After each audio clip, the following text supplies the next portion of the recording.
Tamara Yáñez, a quien veíamos ingresar muy temprano a los tribunales de Comodoro Pi, declaró que Alberto Fernández instigó un aborto en el año 2016. Estaba embarazada Fabiola y la obligó a abortar. Y esto lo informó el abogado Mauricio de Alessandro, que también forma parte de la querella. Vamos a escucharlo.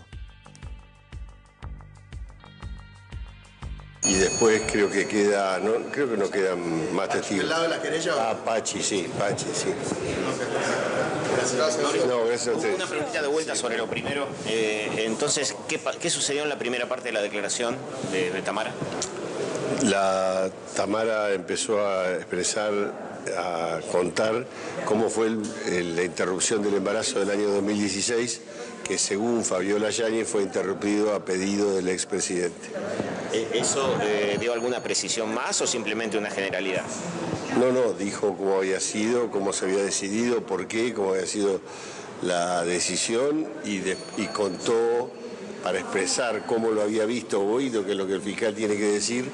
Dijo que se fue a vivir a su casa a San Lorenzo o Rosario, que es donde vivía en ese momento. Es decir, Tamara, la hermana de Fabiola, estaba al tanto de todo lo que había sucedido. Sí, como todo hermano. Digamos, recordemos que cuando se trata de cuestiones de violencia familiar que ocurren en la intimidad de una familia, se llama cuestiones intrafamiliares. Los mejores testigos son justamente los padres, los hermanos, aquellos que viven la situación de violencia en la intimidad de la casa, ¿no? ¿Habló sobre algún otro hecho de violencia que ella supiera? Dijo, no, hasta ahora lo único, era la primera pregunta y me echaron. Claro. Así que no pude, solo escuché esa. O sea, sobre el golpe en el ojo todavía no hubo declaración. Solo el tema de la interrupción del embarazo, así empezó la declaración. Muchas gracias. No, gracias a ustedes. Mauricio, ¿te quedas? Ahí está Tamara, y recordemos que Fabiola Yáñez lo había ya declarado esto, ¿no? En cuanto a que el expresidente la había obligado a abortar, ¿no? Sí. O sea que se sigue complicando la situación de un hombre que, contraatacó, pero arrecian los testimonios concurrentes hacia un mismo lugar, hacia las palizas, hacia instigación al aborto. Ya desde hace mucho, estamos hablando del año 2016, 8 años. Sí, hay que ver también la legalidad que tenía el tema del aborto en ese momento, Guille. Me parece que no era legal aún. Eso también complica la situación, si bien es algo que no tiene que ver con la causa, lo único que está demostrando también es que había una injerencia violenta del hombre sobre la mujer. Tal cual. Bueno, ahí la veíamos ingresando sin hacer declaraciones, pero dejando ya testimonio contundente respecto del padecimiento, en este caso, de su propia hermana.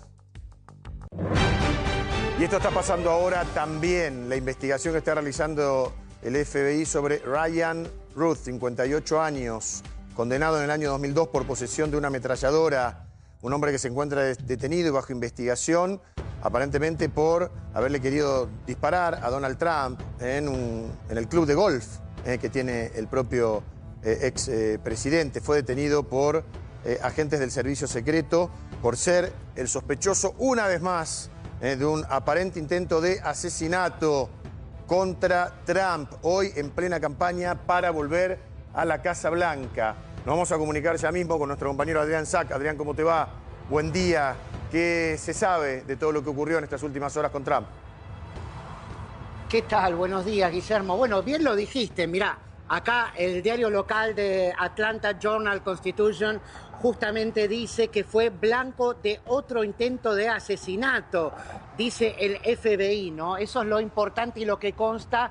¿Por qué? Porque ayer había versiones encontradas respecto de lo que había pasado, ¿no? Se decía que este hombre había tirado contra Trump y fallado, y no fue así.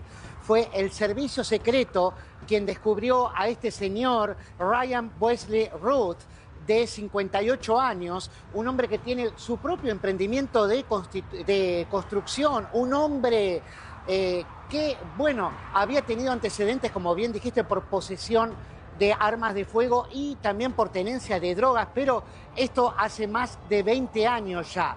Según declaró su propio hijo, después de su detención, él no se trataba, según él, de una persona violenta por más de que, atención con esta frase, como toda persona de bien odiaba a Donald Trump, ¿no? Algo que hace mucho ruido en esa declaración y en tratar de mostrarlo como alguien no violento. Bueno, ¿qué pasó ayer, Guillermo? Lo que sucedió fue que un agente del servicio secreto, un servicio secreto muy cuestionado aquí, recordemos que le costó la cabeza a la directora del servicio secreto acá el intento de atentado o el atentado fallido de julio, del 13 de julio. Sí.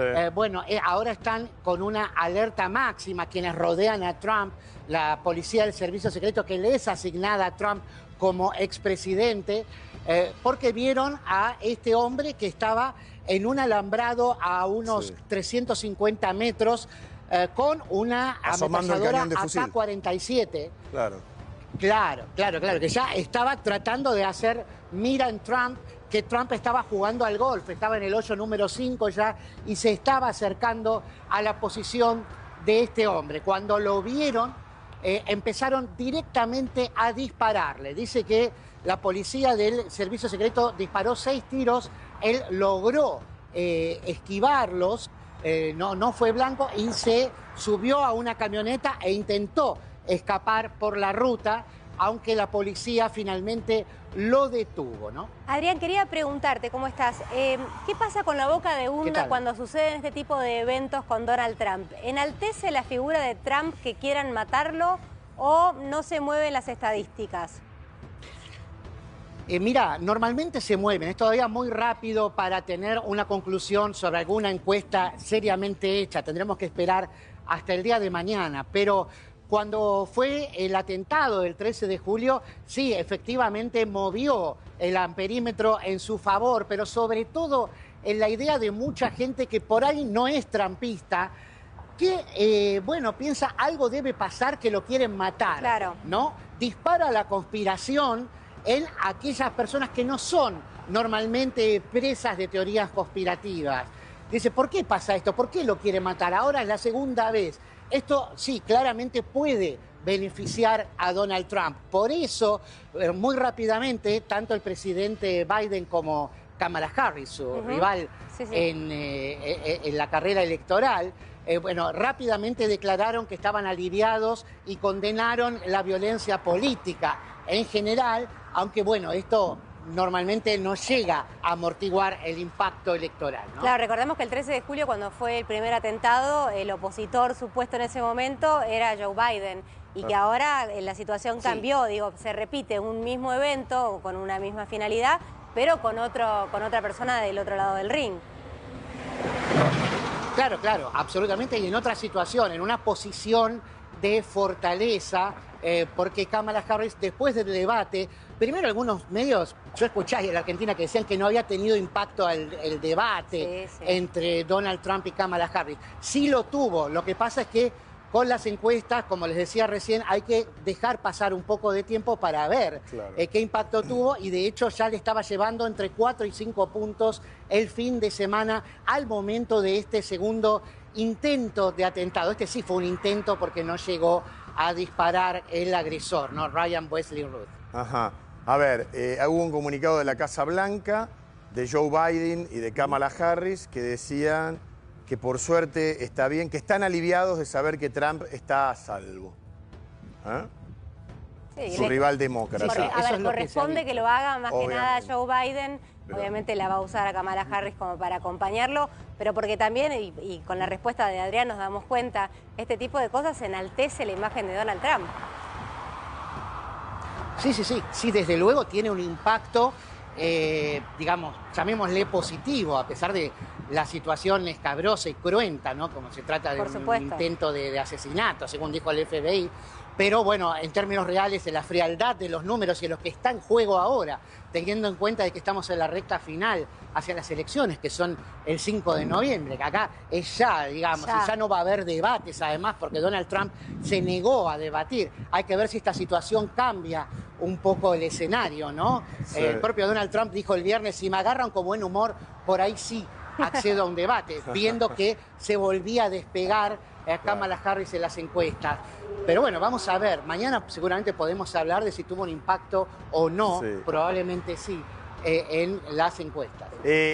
Volviendo al intento de atentado, este sujeto, Ryan Ruth, ¿llegó a disparar contra Trump o contra gente del servicio secreto?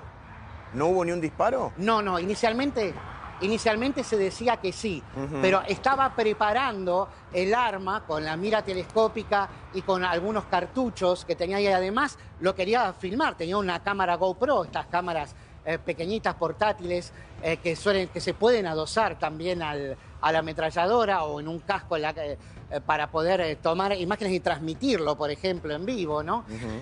Pero no llegó a disparar, pero ya se estaba poniendo en posición de tiro. Aparentemente estaba esperando que Donald Trump se acercara más, porque la AK-47 tiene un rango de tiro de 350 metros y él estaba a cerca de 400 metros, ¿no? Pero si Trump seguía haciendo 8, se iba a seguir acercando a su posición y se cree que le iba a disparar. Por eso el servicio secreto, ante la voz de alto el fuego, el alto quien vive, como se decía en la colimba, ¿no? El servicio militar, bueno, como respondió mal, aparentemente le empezaron a disparar. Eso es lo que se sabe hasta ahora. Bueno, Adrián, vamos a seguir con este tema, porque obviamente en qué deriva la investigación, si este es un loco solitario, los Lonely Nuts, o si hay algo detrás, ¿no? Como ha pasado en otros atentados. Ya es el segundo, claro. Es el segundo en 2 meses. Por eso es lo que llama la atención y pone en alerta a la al servicio secreto y a la seguridad en general, ¿no? Sin dudas. Un abrazo, Adrián. Muchas gracias. Completísima la información que nos... Otro enorme para ustedes. Adiós. Hasta luego.